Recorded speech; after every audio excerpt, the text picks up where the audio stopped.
دنیا کا فاتح عظیم سکندر the great, Alexander the great, جسے تاریخ نے اعظم کا ٹائٹل دیا، اس کے چمچوں نے نہیں، ہمارے بادشاہوں کو تو ان کے چمچوں نے بڑا بنایا ہے، اسے تاریخ نے بڑا بنایا۔ 32 سال 33 بھی پورے نہیں، 32 سال 10 مہینے 8 دن، اتنی طاقت اور کتنی گردنوں اور کتنی کھوپڑیوں کے مینار کھڑے کر دیے۔ ملتان کے اندر وہ زخمی ہوا، تیر اس کے اندر جا کر لگا، اور اس غصے میں اس نے ملتان کے کتے بلے بھی ذبح کروا دیے اور کھوپڑیوں کے مینار کھڑے کر دیے۔ تو 33 سال کی عمر بھی نہیں ہے اور بھرپور جوانی ہے، اور ایک دم موت نے جھٹکا مارا۔ 20-25 دن یا 1 مہینے کے سفر پر اپنا گھر رہ گیا ہے۔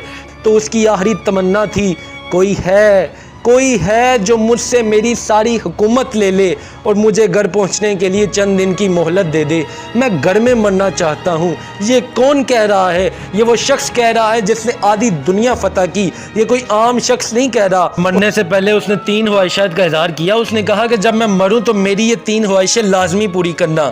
پہلی، اس نے کہا کہ میرے جنازے کو کندھا وہ حکیم دیں جنہوں نے میرا علاج کیا، تاکہ دنیا کو پتہ چل سکے کہ جب موت آتی ہے تو کوئی بھی اسے روک نہیں سکتا۔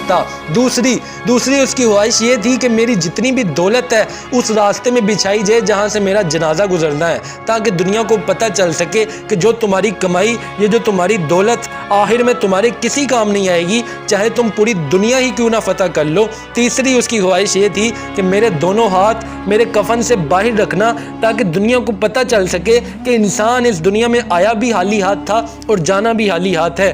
دراصل یہ پیغام دینا تھا عالم انسانیت کو کہ یہ پیسہ، یہ دولت، یہ شہرت، یہ عہدے، یہ دنیاوی عزتیں، یہ چند دنوں کی شہرتیں، یہ جسم، یہ طاقت، یہ جوانی تمہارے کسی کام نہیں آئے گی۔ الا لہ الخلق والامر قل اللہم مالک الملک، انہیں بتاؤ کہ اصل بادشاہ اللہ ہے، تو اتِ الملک من تشاء، جس کو چاہے بادشاہ بنا دے، وتنزع الملک من تشاء، جس کو چاہے قدموں کے نیچے سے کرسی کو کھینچ لے، وتعز من تشاء، جس کو چاہے عزت دے دے، وتذل من تشاء، جس کو چاہے ذلیل کر کے گرا دے۔ اس کو کیا دیر لگتی ہے عزت دینے میں، ذلیل کرنے میں؟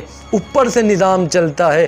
بیدک الخیر انک علی کل شیء قدیر، ہر چیز کے خزانے اس کے پاس ہیں، ہر چیز کی طاقت قدرت کا وہ مالک ہے۔ پابند بن کے چلو اس اللہ کے جس کی شہنشاہی ہے، اس اللہ نے جس نے تمہیں بنایا، اس اللہ کے پابند بنو جس نے تمہیں آنکھوں کا نور دیا، زبان میں بول دیا، جسم میں طاقت دی، عقل کو سمجھنے کے اوصاف دیے۔ اس اللہ کے پابند بن کے چلو جس نے قرآن کو اتارا، جس نے دھرتی کو بچھایا، جس نے آسمان کو اٹھایا۔ آسمان کی چھت میرے اللہ کے قبضے میں ہے، زمین کا فرش میرے اللہ کے قبضے میں ہے، ہواؤں کے جھونکے میرے اللہ کے قبضے میں ہے، سردی کا موسم میرے اللہ کا ارادہ ہے، گرمی کی تپش میرے اللہ کا ارادہ ہے، بادلوں سے پانی کا گرنا میرے اللہ کا ارادہ ہے، برف کا گرنا میرے اللہ کی بادشاہی ہے، طوفانوں کا آنا، بجلیوں کا چمکنا، بادلوں کی گرج، موسموں کا تبدیل ہونا، درختوں کے پھل، پھلوں کے ذائقے، ذائقوں میں خوشبو، پھلوں میں مٹھاس، پھلوں کے اوپر کور، چھلکے۔ ایک انار میرے رب کی قدرت کا کتنا بڑا کرشمہ ہے، کتنا بڑا شاہکار ہے۔